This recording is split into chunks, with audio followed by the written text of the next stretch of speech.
Hello everyone, তো welcome to রিমাস blog. তো আজকে আমরা যাচ্ছি অযোধ্যায়। তো আমি এখন রেডি হয়ে গেছি। আমরা এখান থেকে মালদায় উঠবো, মালদায় যাবো আর কি বাসে করে। তারপরে মালদা থেকে আমরা ট্রেনে যাব ডাইরেক্ট। সবার ফার্স্ট যাবো বেনারস, দেন ওখান থেকে যাবো অযোধ্যা। তো এখনো কখন কি টাইম এগুলো আমি কিছুই জানি না আর কি।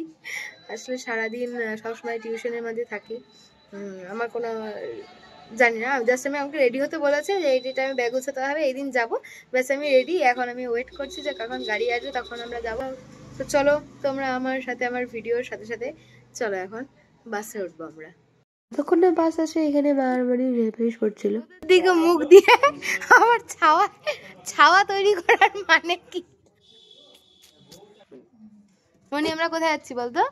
অযোধ্যায়। বল অযোধ্যায়। তো আমি আর বাবা মিলে বাইরে এসে দেখে গেলাম যে এখানে বাস আমাদের আসছে। এই দেখে ভিতরে সবাইকে বলতে গেলাম আমি। ওইদিকে কাকিমা আমাদের সাথে দেখা করতে এসে, বাড়ির সবাই মোটামুটি এখানেই ছিল। তো আমরা লাগেজ টাগেজ নিয়ে এখন অযোধ্যার উদ্দেশ্যে রওনা দিতে যাচ্ছি। মা হাত দেখাও।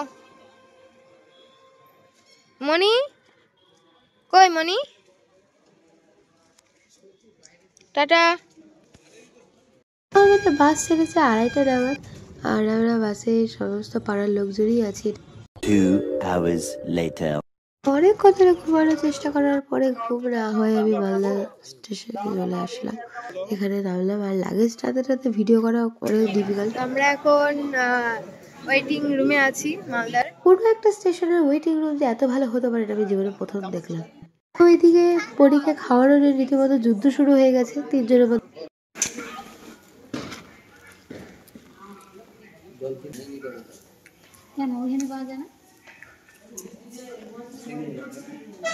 তো এখন বাজে 5টা। আমাদের এত খিদা পেয়েছে কারণ আমরা 12টার সময় বাড়ি থেকে ভাত খেয়ে আসছি, আর এখান থেকে প্রায় 7টায় গাড়ি।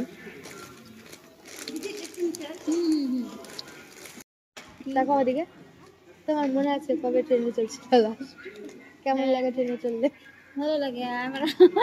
কবে কবে? সেই দীঘা লাস্ট 12 বছর আগে গল্প। মাত্র 12 বছর আগে, বেশি না, মাত্র 12 বছর।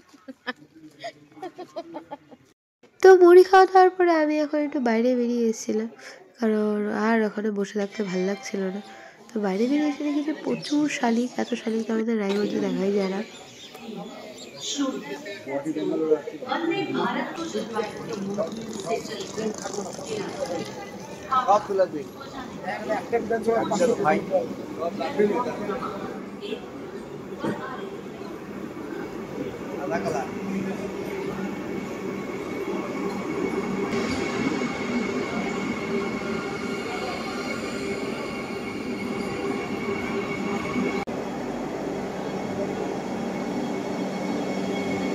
এই দেখো, দেখছো?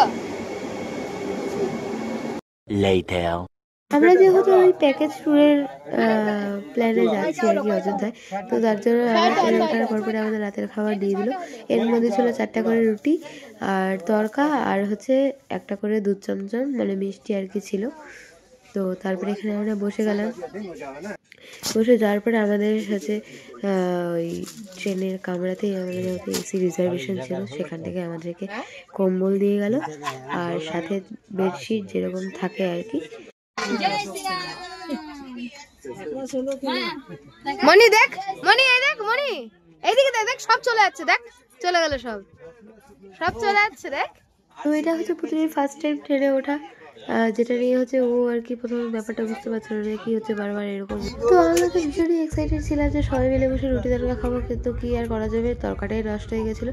তো যে যার মতো রুটি আর বৃষ্টি দেখে আমরা সবাই শুয়ে পড়েছিলাম।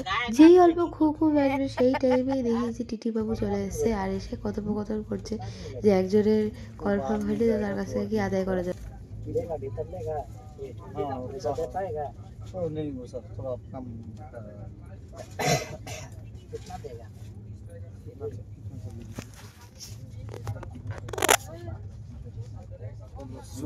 বাড়িতে আরশোলা হয় চিৎকার করে, না হয় একদম সাহস নিয়ে জুতা দিয়ে মেরে দিই, কিন্তু আমি এখানে কি করব?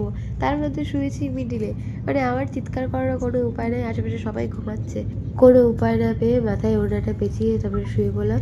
তো দেখা হচ্ছে তোমাদের সাথে পরের দিন সকালে মানে আমাদের ডে 2-তে 17 তারিখ। কারণ আমি এখন এডিট করতে বসছি, একটু রেগুলার হওয়ার চেষ্টা করছি, তার কারণ এখন অর্বি অসুস্থ আর এটা অনেক দিন গ্যাপ হয়ে যাবে। তো ডে 2-তে আমরা কী কী করলাম অবশ্যই কিন্তু দেখতে ভুলো না।